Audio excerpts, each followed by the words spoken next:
कि देश की मोदी सरकार देश की धन संपत्ति को दोनों हाथों से लुटवा रही है। एयरपोर्ट, बंदरगाह, पब्लिक अंडरटेकिंग्स की फैक्ट्रीज, रेलवे और सर्विसेज को नीतिबद्ध तरीके से बेचा जा रहा है। बेचा ही नहीं जा रहा, केवल एक घराना जिसका नाम अदानी है, उस घराने को ये संपत्तियां जा रही हैं, माला माल हो रहे हैं।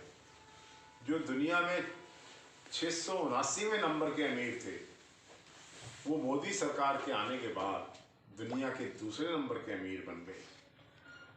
इस पर राहुल जी पार्लियामेंट में, पार्लियामेंट से बाहर,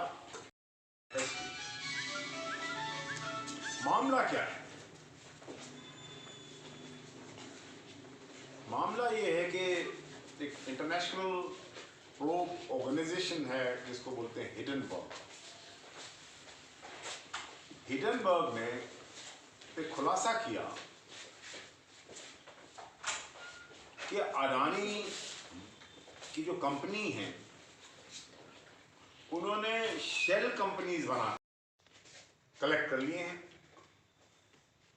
सरकार के संरक्षण में बांग्लादेश का कॉन्ट्रैक्ट अडानी को दिया जाता है, लेकिन उस कॉन्ट्रैक्ट की फाइनेंसिंग हिंदुस्तान कर रहा है। कई ऐसी कंपनियां हैं 270 के लगे, जिनका ये ही नहीं पता है और उनके नाम पर लोन आ गए, शेयर हो गए। इसके एक हिडनबर्ग ने कहा है कि एक उसको बोलते हैं इंटरनल ट्रेडिंग। अपने शेयर खुद खरीद लो, खुद बेच दो, खुद खरीद लो, कीमत घटा लो, फिर बढ़ा लो अपने ही शेयरों को। That's called insider trading. उसको करके अपनी कीमतों को कभी अडानी ने बढ़ाया, और हिडनबर्ग की रिपोर्ट आने के बाद श्री राहुल गांधी जी 8 साल से जिस बात की चर्चा सभी मंचों से कर रहे थे, वो सामने आ गया। पार्लियामेंट में जोर शोर से राहुल जी ने इस मामले को उठाया था, लेकिन प्रधानमंत्री जी की 1.25 घंटे की स्पीच आपने भी सुनी है और मैंने भी सुनी। थोड़ी देर में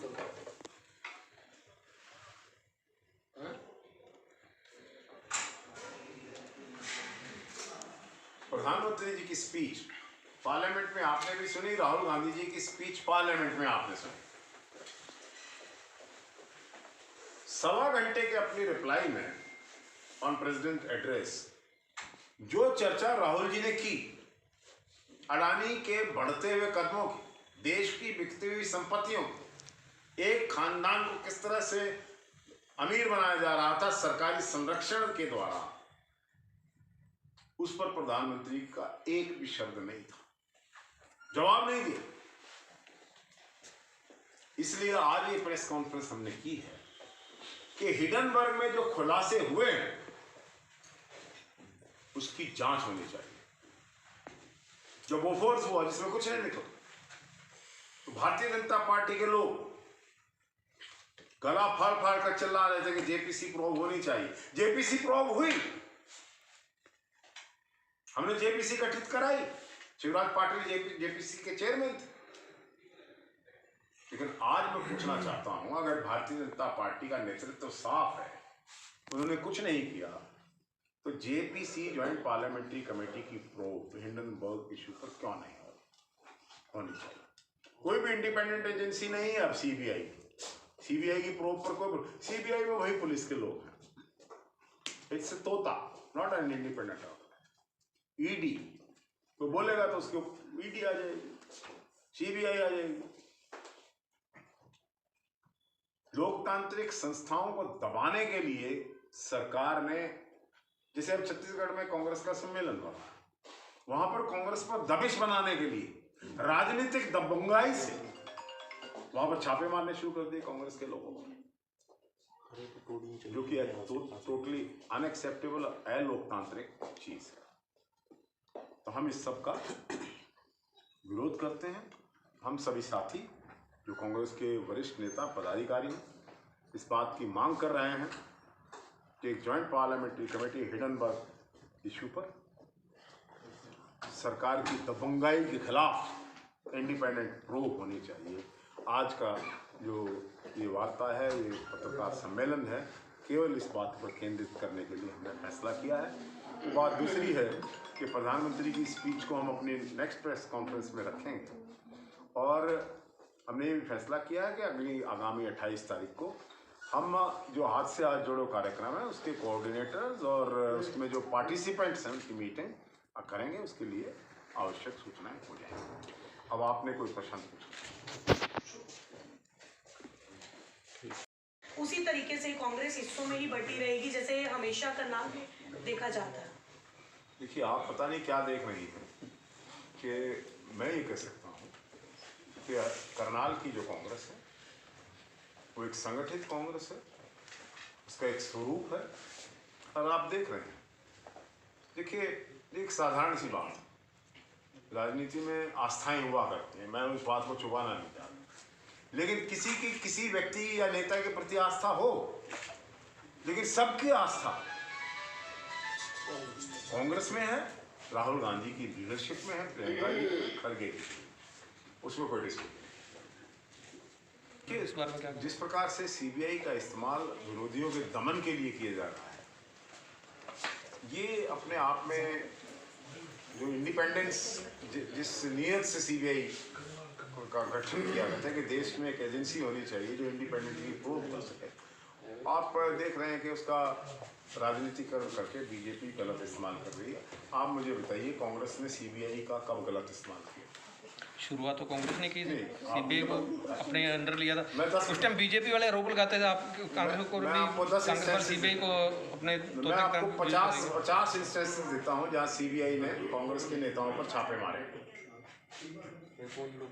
आप मुझे ये एक बताइए, कौन सा बीजेपी का नेता सीबीआई के नेट में फंसकर अंदर गया? बताइए, आपने प्रश्न पूछा है तो बताइए। जी चुनावों को समय ज्यादा नहीं है, लेकिन अभी तक कांग्रेस का कांग्रेस का संगठन बढ़ रहा है, और उनके पिछले में तो देख, मैं तो वहीं खड़ा हूं जहां क्रमवार हो रहा है। हमारी एआईसीसी का गठन हो गया है, हमारी पीसीसी का गठन हो गया है, और अब जिला स्तर के गठन होगा, ब्लॉक स्तर का गठन होगा।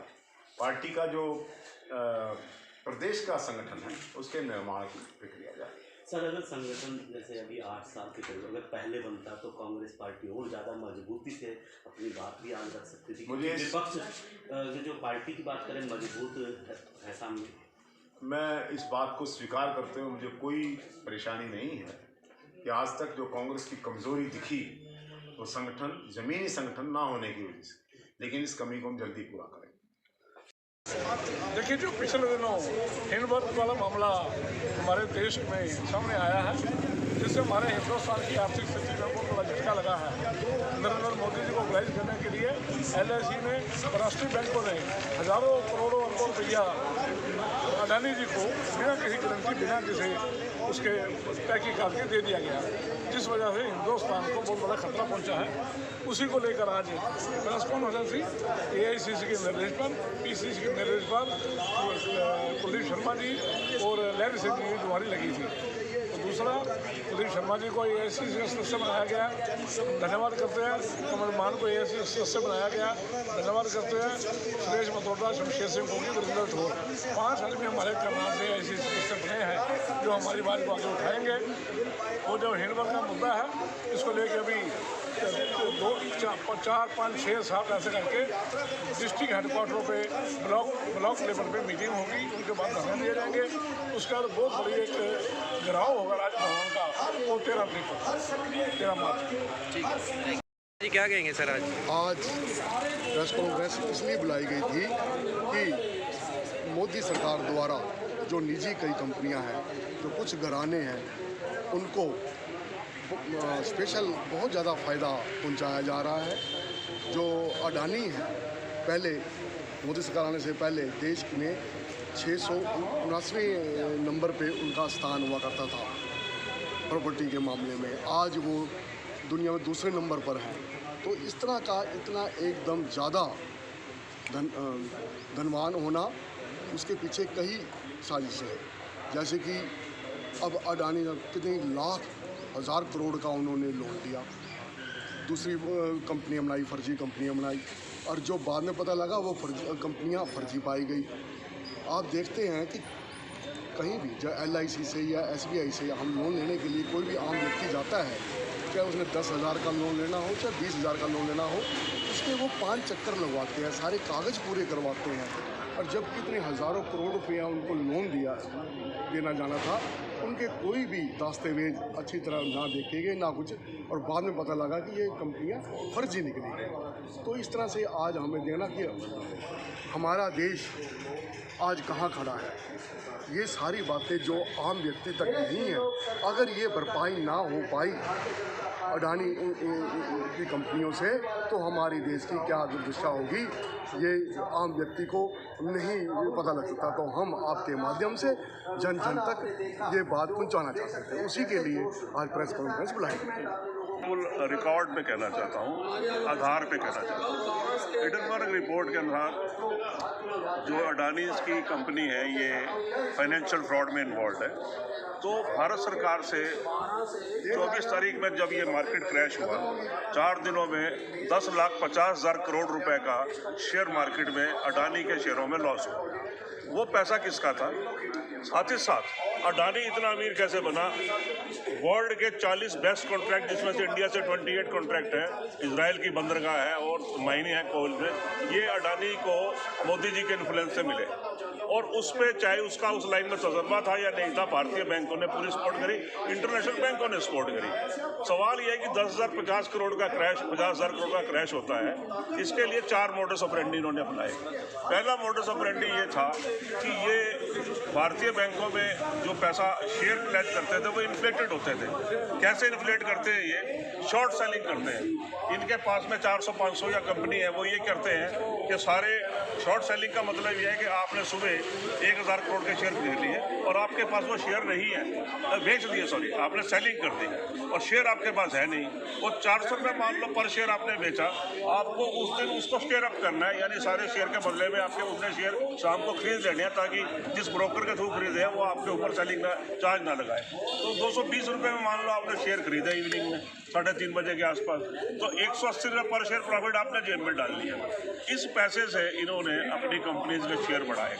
सेकेंडली ये क्या करते थे? हेज फंड इनवाइसिंग वगैरह करते हैं। गौतम अडानी 2012 से विदेश में बैठा है, वहाँ ये क्या करते हैं, एक मशीन की कीमत 100 रुपये दिखाते हैं, जबकि उसकी एक्चुअल प्राइस 40 रुपये होती है। तो जो 60 रुपये की हेरा फेरी है वो गौतम अडानी को ट्रांसफर हो जाते थे, क्योंकि सारी सेल कंपनी इनकी थी। वो जितने भी मशीन खरीदी गई इसकी कंपनियों से खरीदे गए, वो पैसा कैनरी आइलैंड से या टैक्स 7 कंट्री से वापस इनके ग्रुपों में आ गया। तो जैसे जैसे ये शेयरों को इन्फ्लेट करते रहे, शॉर्ट सेलिंग से रेट बढ़ते रहे, आम इन्वेस्टर का पैसा ये खाते रहे। मेरे पास 2,900 रुपये एक शेयर